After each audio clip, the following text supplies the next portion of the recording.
संवैधानिक इतिहास और प्रस्तावना, यही आज चैप्टर है। पहला क्वेश्चन कहता है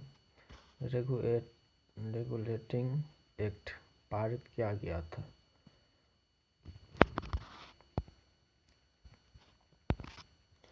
ऑप्शन है 1773 में। इसका आंसर है 1773 में। हम पहले इसे बना चुके हैं।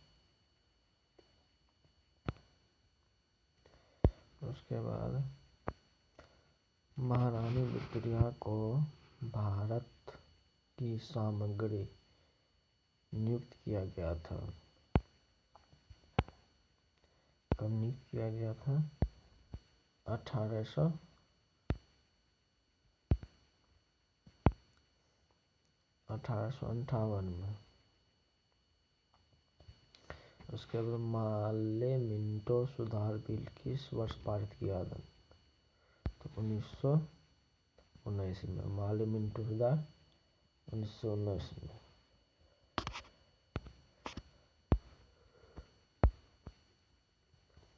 भारतीयों को वर्ष 1947 में सार्वभौमिक सत्ता सौंपने की योजना निम्न में से किस नाम से जानी जाती है? तो किस नाम से जानी जाती है? तो माउंटबेटन योजना। किस नाम से? देखिए, भारतीय संविधान को 1947 में सार्वभौमिक सत्ता सौंपने की योजना निम्न में से किसके नाम से जाना जाता है? तो माउंटबेटन योजना। तो उस समय माउंटबेटन काथी था, गवर्नर था, इसीलिए 1947 में उसके नाम से किया गया माउंटबेटन योजना। इसको याद रखने का ट्रिक बताए हैं। 1947 में कौन था? माउंटबेटन योजना था। अब आगे क्वेश्चन है, भारत की आज़ादी के समय इंग्लैंड में किस पार्टी का सरकार था? किस पार्टी का सरकार था? लेबर पार्टी का। अब देखिए इसको कैसे याद करना है।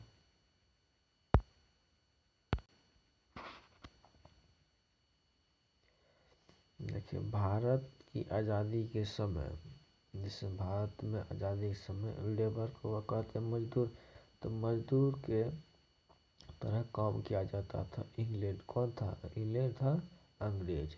अंग्रेज ने मजदूर को लेबर की तरह कटवा रहा था। इसको याद करने के लिए ट्रिक बनाए हैं।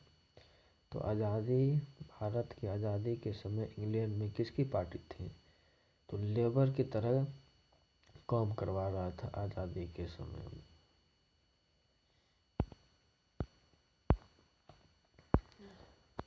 1922 ईस्वी में निम्नलिखित में से किसके द्वारा यह उद्गार व्यक्त किया गया कि भारतीय संविधान भारतीयों के लिए इच्छा अनुसार होगा? तो महात्मा गांधी ने। किसने? महात्मा गांधी ने। जैसे 1922 में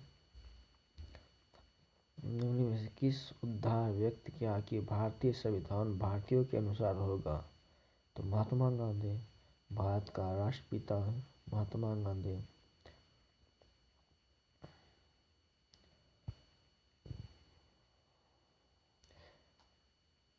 तो महात्मा किसने सबसे बोला था?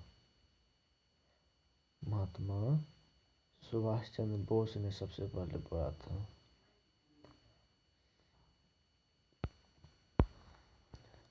कैबिनेट मिशन योजना के अनुसार संविधान सभा के कुल कितने सदस्य थे? तो 389। कैबिनेट मिशन जब हो रहा था उस समय संविधान सभा में कुल कितने सदस्य होने थे? तो 389।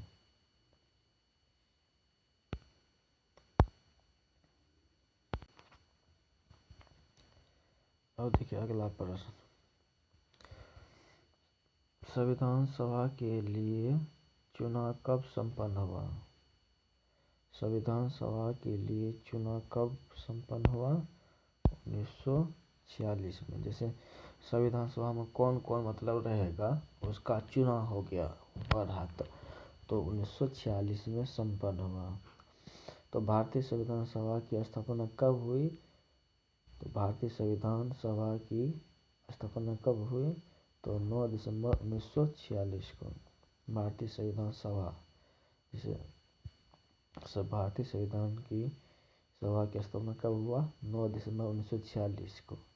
ये पहला हुआ 9 दिसंबर 1946 को, फिर दूसरा हो गया, फिर 9 में 2 जोड़ लीजिए, 9 2 11, 11 दिसंबर 1946 को। फिर तीसरा हो गया तो 9 13 में से 2 जोड़ेगा तो कितना होगा?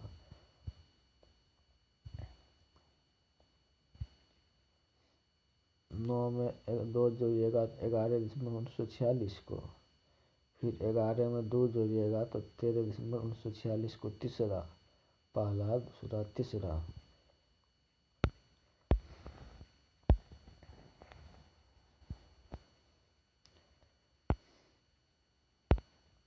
अब देखिए भारतीय संविधान सभा का पहला अधिवेशन कहाँ हुआ था? दिल्ली में, जहाँ राजधानी होगा वहीं होगा ना, जैसे बदल गया था। तो भारतीय संविधान का पहला अधिवेशन कहाँ हुआ था? दिल्ली में। दिल्ली से पहले भारत का राजधानी कहाँ था? कोलकाता। तो मुंबई को उप राजधानी कहा जाता है। तो संविधान सभा के उद्घाटन अधिवेशन की अध्यक्षता किसने किया था? सच्चिदानंद सिंह। तो संविधान सभा का अस्थायी अध्यक्ष भी हुआ सच्चिदानंद सिंह। संविधान सभा के अस्थायी अध्यक्ष राजेंद्र प्रसाद। तो इसको कैसे याद कीजिएगा? जैसे आगे देख लीजिए, अस्थायी तो कैसे लिखते हैं? अस्थायी इस तरह लिखते हैं,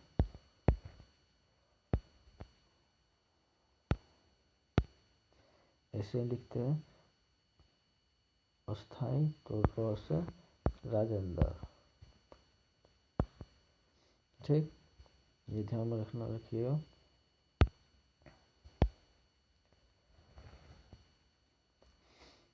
अब देखिए वही है। संविधान सभा की प्रथम बैठक कब हुई थी? तो 9 दिसंबर 1946 को। उसके बाद दूसरा बोल देगा, ये पहला दूसरा हो गया 11, तीसरा हो गया, देखिए इसको बढ़िया से बना देते। देखिए पहला तो हो गया 9 दिसंबर, दूसरा हो गया कब? 11 दिसंबर। मतलब 9 में 2 जोड़ दीजिएगा, 9 में 2 जोड़िएगा तो 9 में 2 जोड़िएगा तो हो गया यहाँ पर 11। उसके बाद 9 2 11,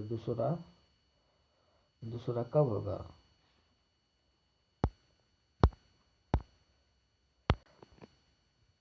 दूसरा कब होगा? तो 9 में 2 जो 9 2 11, 11 दिसंबर 1946 को। अब देखिए तीसरा समझ लीजिए। तीसरा हुआ था 11 में 2 जोड़िएगा, 11 में 2 जोड़िएगा तो हो गया 13। 13 हो गया कब? तीसरा। देखिए 3 यहाँ है, 3 यहाँ, तो तीसरा अधिवेशन हो गया 13 दिसंबर 1946 को। 13 दिसंबर 1946 को हो गया।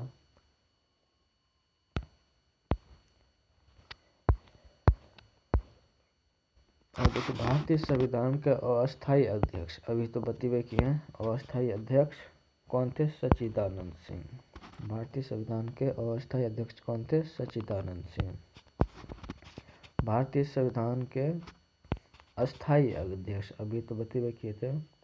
अस्थायी अध्यक्ष हो गया राजेंद्र प्रसाद। देखिए इसको कैसे कीजिएगा, यहाँ है ना, ये होगा अस्थाई आदर्शों। और आदर्शों कैसे लिखते हैं, पहले रो लिखते हैं तब ना। तो इसमें देखिए ऑप्शन में सबसे पहले अस्थाई हो गया राजेंद्र प्रसाद। न ये होगा, न ये होगा, न ये होगा, ये तो अस्थाई हो गया ये वाला।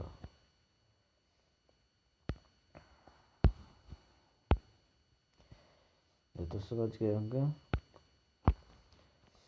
भारतीय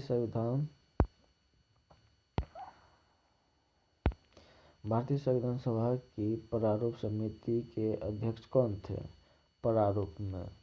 तो प्रारूप में अंबेडकर। तो ऐसे मतलब याद कीजिएगा, भारतीय संविधान का पिता, तो प से प्रारूप, प से प्रारूप, तो प से पिता। भारतीय संविधान के पिता कौन है? भीमराव अम्बेडकर। तो प्रारूप कौन हो गया? प्रारूप समिति डॉक्टर भीमराव अम्बेडकर। तो भारतीय संविधान के प्रारूप समिति के प्रस्तावना का तो किसने किया था? इसका पीछे क्वेश्चन है।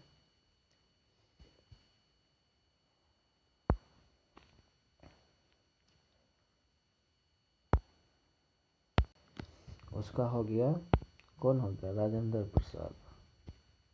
राजेंद्र नहीं, जवाहरलाल नेहरू। अब संविधान निर्मात्री सभा में झंडा समिति के अध्यक्ष जेपी कृपलानी। झंडा, जैसे झंडा जो फहराएगा, कौन फहराएगा? कृपलानी। तो झंडा समिति के अध्यक्ष हो गया जेपी कृपलानी। सॉरी। भारत की संविधान सभा द्वारा राष्ट्रीय झंडे की डिजाइन को कब स्वीकार किया गया? कब स्वीकार किया गया? 22 जुलाई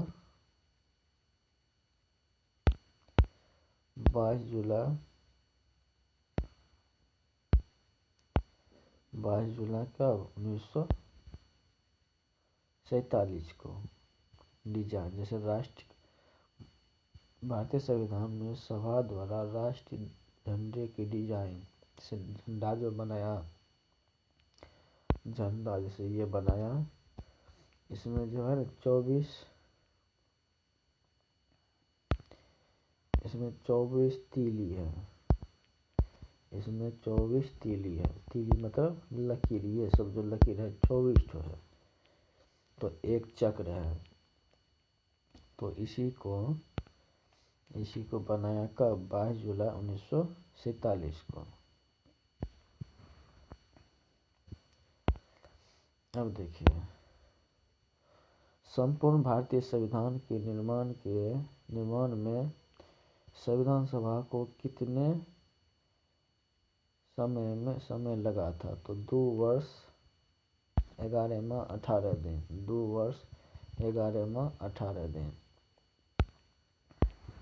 अब देखिए, भारत है एक, कौन है? धर्म निरपेक्ष। कौन है? धर्म निरपेक्ष राष्ट्र है। भारत में सभी धर्म रहता है, हिंदू, मुस्लिम, सिख, ईसाई धर्म, ये सब धर्म हुआ। भारत एक क्या है? धर्म निरपेक्ष राष्ट्र है।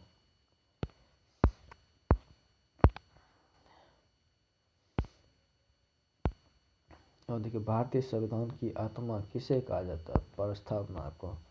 तो भारतीय संविधान का आत्मा किसे कहा जाता है? प्रस्तावना को। पहले हम स्कूल जाते हैं, पहले प्रस्तावना करते हैं। तो भारतीय संविधान का, जैसे हम भारत को, ये सब क्या हुआ? प्रस्तावना। तो हम मतलब आत्मा, मेरे शरीर में आत्मा है ना, तो हम भारत के, तो ये प्रस्तावना में है हम भारत के। तो भारतीय संविधान का आत्मा किसे कहा गया? प्रस्तावना को। तो किसने संवैधानिक उपचार के लिए अधिकार को भारतीय संविधान का मर्म और आत्मा माना जाता है? तो भीमराव अम्बेडकर को।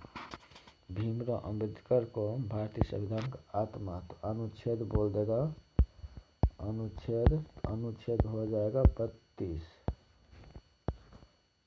अनुच्छेद हो जाएगा 32।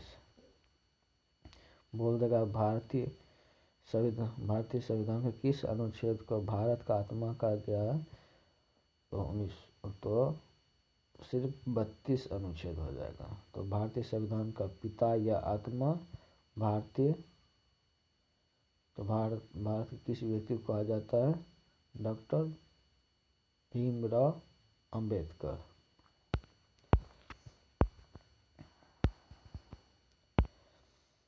अब देखिए, भारतीय संविधान को संविधान सभा द्वारा अंगीकृत किया गया था 26 नवंबर 1949 को, 26 जनवरी 1949 को अंगीकृत किया गया था। तो लागू कब हुआ,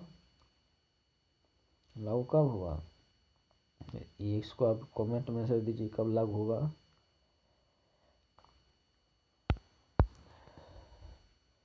अब देखिए, भारत का संविधान पूर्ण रूप से कब तैयार हुआ, इसका दूसरे में आंसर है, दूसरे पेज में।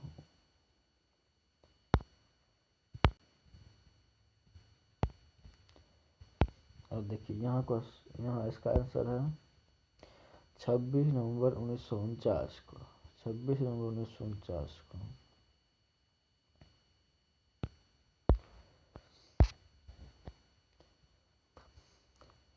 निम्नलिखित में से किस तिथि को भारतीय संविधान को लागू किया गया था, भारतीय संविधान को कब लागू किया गया था, 26 जनवरी 1950 को, 26 जनवरी 1950 को लागू किया गया था। किस वर्ष भारत का प्रभुत्व संपन्न प्रजातांत्रिक गणराज्य बना, तो कब बना गणराज्य, 1950 को, 1950 को। तो भारत के संविधान की प्रस्तावना में प्रथम संशोधन कब हुआ था, जब 1वां संशोधन हुआ था 1976 में। प्रथम संशोधन कब हुआ था, 1976 में।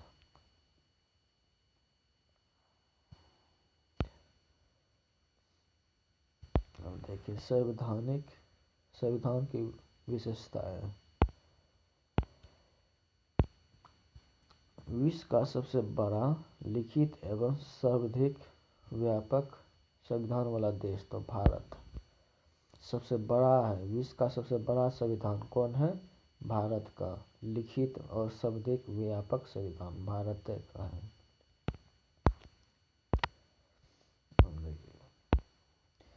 भारतीय संविधान है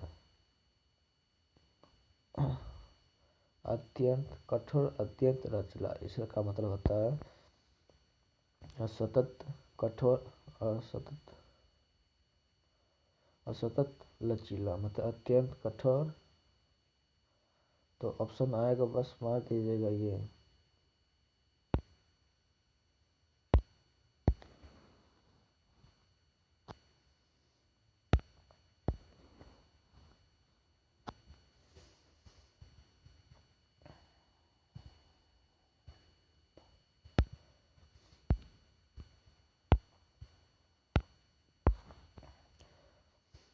अब देखिए, भारत के संविधान में भारत को माना गया है, तो क्या माना गया है, राज्य का यूनियन, राज्यों का यूनियन। तो भारत के संविधान में भारत को माना गया है क्या, राज्यों का यूनियन। भारतीय संविधान का स्वरूप किस प्रकार का है, भारत संविधान का स्वरूप किस प्रकार का है, किस प्रकार है, संरचना,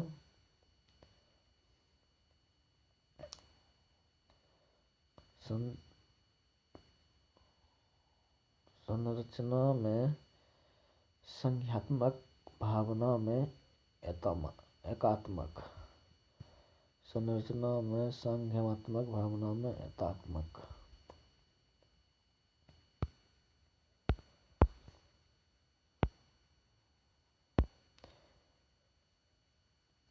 तो भारतीय संविधान व्यवस्था में इसमें से कौन सा सर्वोच्च है? तो सर्वोच्च कौन होगा? संविधान होगा। 100 से सर्वोच्च, 100 से संविधान, 100 से सर्वोच्च, 100 से संविधान। अगर वीडियो पसंद लगे होंगे तो वीडियो को शेयर करें, लाइक करें और चैनल पर नए हैं तो चैनल को सब्सक्राइब करें। Thank for watching.